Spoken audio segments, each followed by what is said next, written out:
আজকের দিনের নতুন প্লেয়াররা যারা নিজেদেরকে পুরো দাবি করে তাদের কাছে কেউ জানতে চেয়েও যে ফ্রি ফায়ারে কখনো বৃষ্টি হতো কিনা, তারা কখনো পয়জন জোন দেখেছে কিনা, তাদের কাছে আরও জানতে চেয়েও যে বন্ধুদের নিয়ে কখনো ঘন্টার পর ঘন্টা জম্বি মুড খেলেছে কিনা,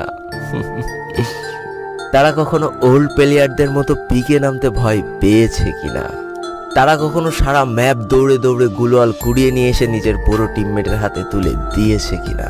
জানি আজকের দিনের পুরো দাবি করা নতুন প্লেয়াররা এই ইমোশনগুলো কখনোই ফিল করতে পারবে না।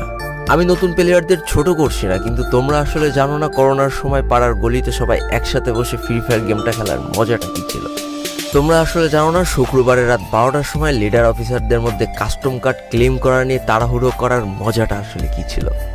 বর্তমান সময়ে 12 ঘন্টার জন্য ফ্রি কাস্টম পাওয়া মানুষগুলো কখনোই বুঝতে পারবে না যে সারা সপ্তাহ ওয়েট করে একটা কাস্টম পাওয়ার মজাটা আসলে কী ছিল। তুমি হয়তো জানোই না যে শনিবারে সবাই মিলে বসে সপ্তাহে একটা দিন মাত্র কাস্টম খেলার মজাটা আসলে কী। তুমি হয়তো জানোই না যে ফ্রি ফায়ারের ভিতরে অ্যাড দেখে দেখে পিঙ্ক কালারের ডায়মন্ড গুছানোর মজাটা আসলে কী। তোমরা আসলে জানো না যে ফ্যাক্টরির ছাদে নামা অতগুলো এনিমির সাথে হাত দিয়ে যুদ্ধ করে লাস্টে বেঁচে থেকে ফ্যাক্টরির রাজা হওয়ার মজাটা আসলে কি। যদি তোমার গ্রুপে কোনো একটা ওল্ড প্লেয়ার এসে বলে যে ইস আমি মনে হয় আর আগের মতো গেম খেলতে পারছি না, বিশ্বাস করো এই কথার গভীরতা বোঝার মতো ক্ষমতা তোমার এখনো হয়নি।